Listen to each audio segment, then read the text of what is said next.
Mataas na general ng mga kasundaluhan ng Pilipinas, mga sangkay, galit na po sa China.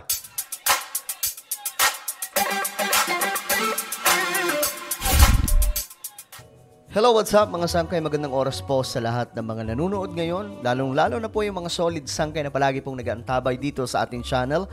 Anyway, before we start guys, pakisubscribe po muna yung ating channel. So, sa mga bago pa lang po dito, ito po yung gagawin nyo. Kung kayo ay nanonood sa YouTube, may makikita po kayong subscribe button. Sa ibaba, pindutin nyo lamang po yan, tapos i-click nyo yung bell at i-click nyo po yung all. Ulitin ko, click the subscribe down below, click the bell, and click all. At kung kayo naman po ay nanonood sa Facebook, huwag nyo pong kalilimutan na i-follow ang ating Facebook page. At eto mga sangkay, may ipapagawa po pala ako sa inyo. Kung kayo ay nanonood po sa Facebook, ito ang gagawin nyo mga sangkay. Habang nanonood kayo ngayon, may makikita kayong tatlong tuldok sa taas ng video na yan. Okay? Pindutin nyo po yan. Tapos kapag napindot nyo na yung tatlong tuldok, may lalabas po na show more. Ang gagawin nyo mga sangkay, pindutin nyo po yung show more. And that's it mga sangkay. Yan lang po. Napakadali. Okay? Ulitin ko. Kung kayo ay sa Facebook nanonood, ang gawin nyo lamang, pindutin nyo yung tatlong tuldok. Okay? Tapos may lalabas po na show more.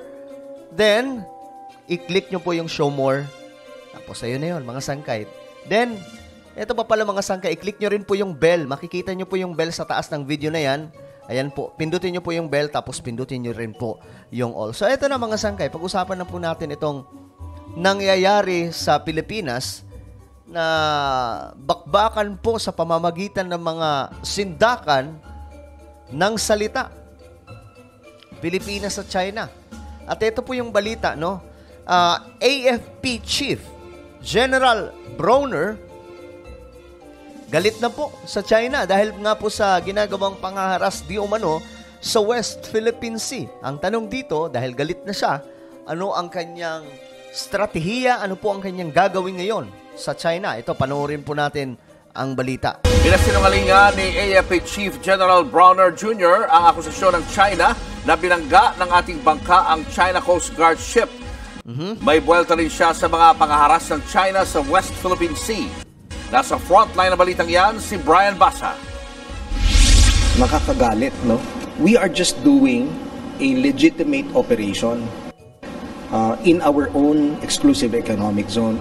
Yan ang derechahang buwelta ni Armed Forces of the Philippines Chief of Staff General Romeo Browner Jr. matapos personal na maranasan ang pangwo-water cannon ng China Coast Guard habang nakasakay sa bangkang Unay sa May 1 sa Ayungin Shoal nitong linggo. Yan mga sangkay. Kasi kaya po siya nanggagalaiti din sa China dahil nga po na-experience niya mismo. Ayon nga po sa kanya, hindi aware ang China Coast Guard na naroon siya sa maliit na barko ng Pilipinas. Wala po silang kamalay-malay na nandun ang mataas na general ng Armed Forces of the Philippines. Nakita niya mga sangkay kung paano po mangharas ang China. Nakita niya mga sangkay, na-experience niya kung paano po bombahin ng water cannon itong mga barko ng Pilipinas nitong China. Para yan sa resupply mission sa ating BRP Sierra Madre. Kwento ni Browner, Sabado pa lang, pinubuntutan at hinaharang na sila ng China Coast Guard, Chinese Navy at Chinese Militia sa sila binomba ng tubig kinabukasan. Dapat lumabas siya no? Lumabas siya, sinabi niya, "Oy, andito ako. Ba't kayo ganyan? Andito ako." Kasi yun po yung pinaghihimutok niya. Maybe daw hindi aware ang China na nandun siya mismo. At nangyari yung ganong insidente. Pinasinungalingan niya rin ang pahayag ng China na ang Unay sa May 1 daw ang bumangga sa Chinese ship. Nako? Binunggo nila kami, no? So kabaliktaran dun sa sinasabi nila na tayo daw ang bumunggo sa kanila. Well, ngayon po natin napatunayan na mga loko-loko itong mga Chinese. No? Ngayon natin mas nakikita na itong mga Chinese talaga nga namang may problema sa pag-iisip. Tingnan nyo yung ginagawa nila, binabaliktad po nila yung pangyayari. Ang problema, mga sangkay, para sa part nila, may mga video Diba may mga nakikita tayong video na magpapatunay Diyos mio, Marimar, hindi po nagsisinungaling ang mga Pilipino na hinaras po nito mga singkit. No, imposible yun because we will not do that. Dahil maliit lang tayo, kung bumunggo tayo sa kanila ng malakas, maaring maghiwa-hiwalay yung kahoy. Correct. Tama yun, mga sangkay, di ba? Napakaliit. Tingnan nyo nga naman yung barko na yan. Ito. Check natin. Tingnan nyo naman kung gaano kaliit yan. Ang bira naman, Saan ba yun? Mas kita dito eh. Ayan, yan. Napakaliit ng barko na yan, mga sangkay. Tapos sasabihin na, bumunggo? Ano yun? Sila mambubunggo, tapos sila yung maliit. Napakaangas naman nun. China talaga no? No, imposible yun because we will not do that. Dahil maliit lang tayo, kung bumunggo tayo sa kanila ng malakas, maaring maghiwa-hiwalay yung kahoy. No, because the Unaiza-May is just made up of wood. Bumwelta rin ang AFP chief sa sinabi ng China na professional at restrained o nagpipigil pa raw ang kanilang aksyon sa Pilipinas. Hindi professional yun. No? They were doing illegal acts. Bawal yun Sa Well, ano na natin yun? Kumbaga, natural na sasabihin nyo ng China. Sila yung nagigipit dyan. Sila yung naiipit na. Nakitaan po ng video. Kaya ano man ang pwedeng nilang gawing palusot, gagawin po talaga nila. So, sasabihin po nila. Kailangan naman sabihin nila na, hindi, totoo yung sinasabi ng Pilipinas. Kami talaga yung bumangga. Masama talaga yung ginawa namin. Hindi nila sasabihin yun. Pero, sabi pa nga, to see is to believe Nakita po ng buong mundo yung ginawa ng China. Nagsalita po yung mga leader ng mga bansa. Diyan, mga sangkay, kahit anong sabihin ng China, wala pong lusot yan. Bila ng dinana sa dagat, maituturing pa rin daw na tagumpay ang kanilang misyong makapagpadala ng pamasko sa tropa sa BRP Sierra Madre. Nagpaalam din daw si Bronner kay Pangulong Bongbong Marcos sa kanyang biyahe. Sabi raw ng Pangulo, magandang ideya ito. Pero nang matanong kung alam ba ng China na kasama siya sa resupply mission. Ayan na. Were the Chinese authorities aware na sakay kayo ng Unaiza? Hindi nila alam na ako yung nandun. Yun ang sinasabi niya, mga sangkay.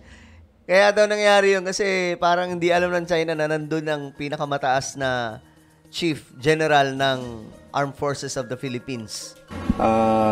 Dahil hindi naman ako naka-uniforme while riding the Unaiza-May, mukhang may suspetsya lang sila because they were asking for my whereabouts.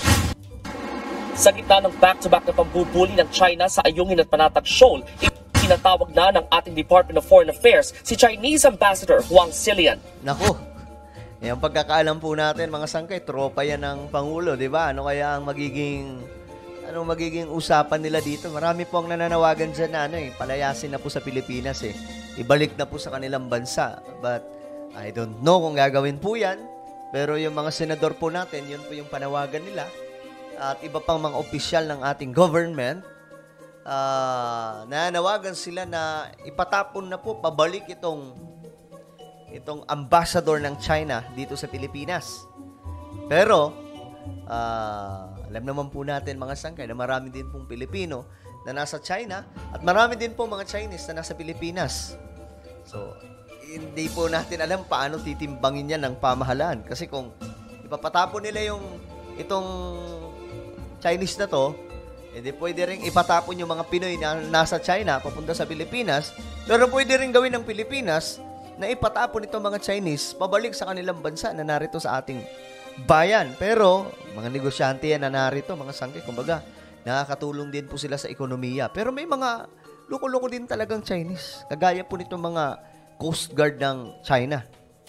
Nitong Lunes, nagprotesta rin ang Chinese Foreign Ministry. Giit pa nila, Pilipinas ang may kasalanan sa paulit-ulit na emergency sa Renai Reef o Ayungin Shoal. Ang kulit ng China no?